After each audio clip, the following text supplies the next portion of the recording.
네, 여러분 안녕하세요. 같이 말씀 함기 큐티 나눔 시간입니다. 오늘 말씀은 로마서 1장 1절에서 17절까지의 말씀입니다. 이 말씀에는 사도 바울이 자신이 어떻게 하나님의 부르심을 받게 되었고 그리스도 예수님의 종이 되었는지에 대한 내용, 그리고 내가 이 성도들을 어떻게 사랑하는지, 또 하나님의 은혜의 복음이 어떻게 흘러가기를 원하는지, 그런 여러 내용들이 문안 인사와 함께 담겨져 있는 내용을 볼 수 있는데요. 저는 오늘 말씀을 보면서 특별히 1절에 예수 그리스도의 종 바울은 사도로 부르심을 받아 하나님의 복음을 위하여 택정함을 입었으니 라는 말씀, 이 부분이 좀 묵상이 됐어요. 왜냐하면 여러분, 바울이 어떤 사람입니까? 사도 바울이 사도가 되기 전 그가 했던 행위들을 우리가 잘 알고 있잖아요. 스데반 집사님을 죽이는데 가장 앞장섰던 사람이고, 또 유대 공회에서 그리스도인들을 핍박할 수 있는 그런 증서를 가지고 예수님을 믿는 사람들을 잡아 가두고 또 핍박하고 하는 일에 앞장섰던 대단한 사람이죠.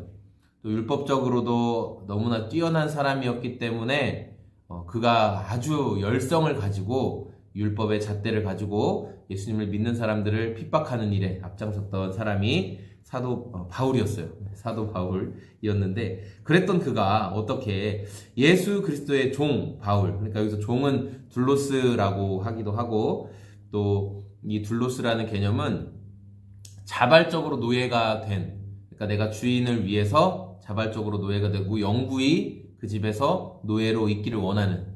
그래서 바울은 자신이 둘로스라고 얘기하면서 나는 하나님의 복음을 위해서, 그리스도를 위해서, 내가 주인님의 영광을 위해서 기꺼이 종된 자다. 이거는 억지로 도망가고 싶은데 어쩔 수 없이 그렇게 한 게 아니라 자발적으로 그분의 영광을 위해서 내가 종이 되었다, 이렇게 말하고 있어요.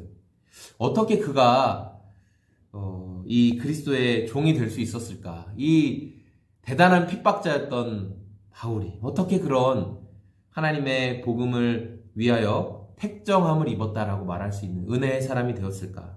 답이 나와 있잖아요. 문제는 하나님께서 그를 복음을 위해 택해 주셨다. 복음을 전할 하나님의 도구로 그를 택해 주셨다. 바울이 그 사실을 알았어요. 어떻게 그런 은혜가 있었느냐? 2절에 보니까 이 복음은 하나님이 선지자들을 통하여 그의 아들에 관하여 성경에 미리 약속하신 것이라. 그러니까 바울은 구약의 율법에 능한 사람이었어요.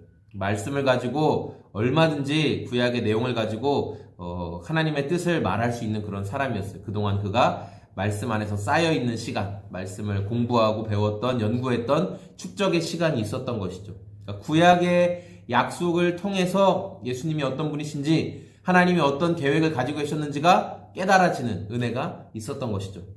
저는 오늘 말씀을 묵상하고 또 우리 삶에 적용하면서 우리가 하나님의 말씀을 알아가고 또 하나님의 말씀을 가까이 하는 것은 때로 이거 언제 뭐가 깨달아지나, 언제 이 말씀이 도움이 될까, 이런 생각들 할 때가 있는데, 하나님이 그 말씀을 읽게 하시고 우리 삶의 말씀이 축적되는 시간은 헛된 시간이 절대 아니라는 것. 하나님께서 우리 안에 쌓아두신 말씀을 통해서 복음이 어떤 것인지, 예수님의 능력이 어떤 것인지, 하나님이 어떤 분이신지, 성령님이 어떤 분이신지를 더 온전히 깨닫게 하신다는 사실을 우리가 말씀을 통해 좀 묵상하면서 오늘도 말씀을 좀 가까이 하고 말씀을 읽는 것에, 또 하나님 말씀을 생각하고 묵상하는 것에 시간을 드릴 수 있는 저와 여러분의 하루가 다 되었으면 좋겠습니다. 네, 여러분 감사합니다. 오늘도 주님과 그렇게 동행하는 하루 되시길 소망합니다. 고맙습니다. 안녕히 계세요.